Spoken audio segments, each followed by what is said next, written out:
you haven't achieved your dream physique because you're afraid of being seen. What do I mean by that, right? Growing up, I was this quiet, humble, unassuming person. Like growing up, middle school, high school, I didn't want to stand out. I didn't want to seem like I was controversial. I didn't want to seem like I was overconfident or boastful.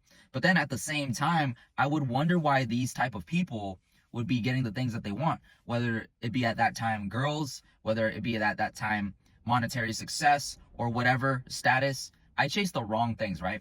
I realized that I hadn't given myself the permission back then to allow myself to be seen certain ways in order to get certain things that I want in life. Like, for example, I thought people with superhero physiques were overconfident. I thought they were pretentious. But then at the same time, here's me being this intellectual person trying to do the perfect planning in the background, but then that never amounting or materializing to anything. And so as a result of this over planning, I procrastinated, it got stressful, I started overthinking, and what did I run to back in the day? Video games, anime. I ran away inside my thoughts because I interpreted that as more comfortable and getting things done, and it allowed me to play on the sidelines. I was judging others from the sidelines because it was safer. I didn't want to be seen, and it was easier to judge from the sidelines. And then when I got into college, that's when I realized, like, I finally gave myself the permission to actually get a little uncomfortable and explore, because I didn't have a lot of people looking at me at that time. So I developed myself physically. I worked on my emotional maturity,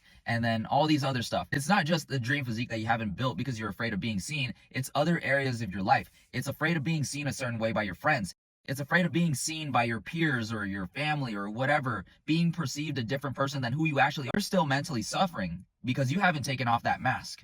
I'm glad that, I built a proof of concept, which is through fitness and building a better physique. The better physique that I built, the mask slowly started to drop, and not in a negative way, just in the way that I truly am and who I really think and whatever, right? So now my friends know me for who I truly am, or at least at that time, they probably knew a little bit, but I was allowed permission to express that when I built a proof of concept, which is this physique. And so for you, I'm not saying to build a better physique. I'm saying that you should build it because it is a proof of concept that you can follow through on uncomfortable, hard things.